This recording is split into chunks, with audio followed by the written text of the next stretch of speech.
En 1914, l'Espagne parvient à échapper à la grande tuerie de la Première Guerre mondiale.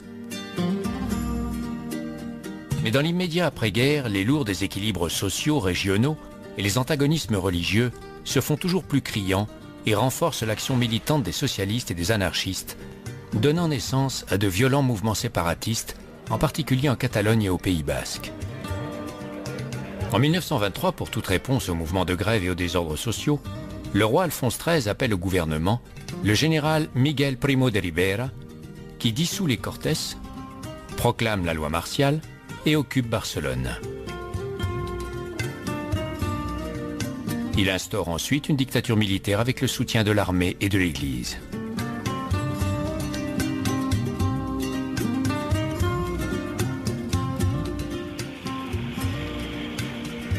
Pourtant, aux élections d'avril 1931, les partis républicains s'imposent très nettement.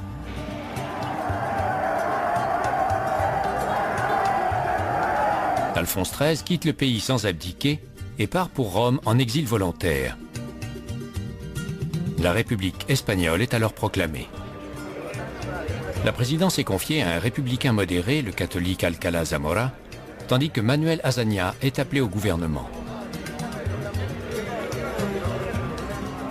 Commencent alors 5 années de durs conflits entre d'une part les conservateurs et cléricaux soutenant le bloc agraire et représentés par les démocrates chrétiens, les phalangistes et le renouveau espagnol, et d'autre part les forces progressistes qui présentent un front très divisé constitué de républicains radicaux, séparatistes catalans, socialistes et anarcho-syndicalistes très présents en Catalogne, ainsi que de communistes encore assez marginaux.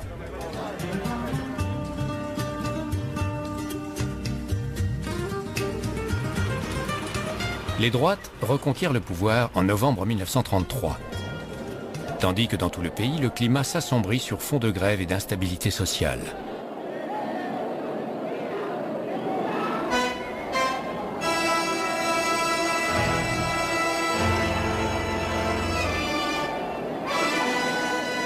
En février 1936, c'est au tour des partis de gauche regroupés au sein du Front populaire de remporter les élections.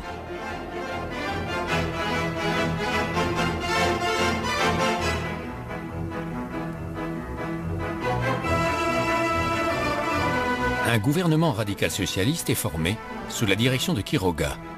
Et en mai, après la destitution de Zamora, Azaña assume les fonctions de président de la République. Mais un groupe de généraux ne l'entend pas de cette oreille.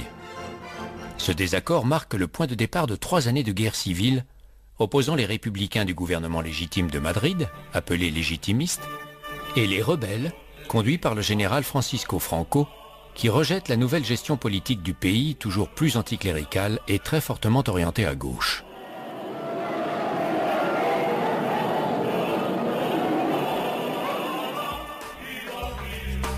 Le 17 juillet 1936, la garnison militaire espagnole du Maroc se rebelle contre le gouvernement républicain.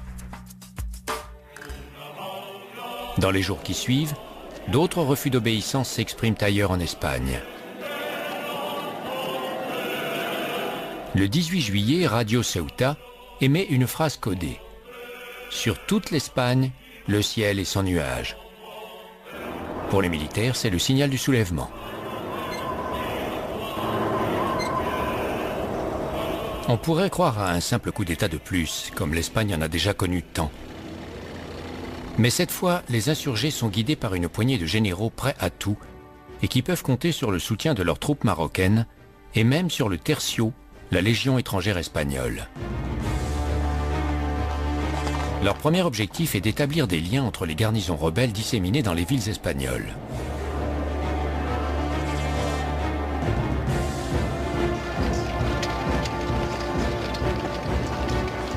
Entre le 18 et le 20 juillet, ce sont Séville, Cordoue, Grenade, Burgos, Valladolid, Saragosse et d'autres villes encore qui sont occupées.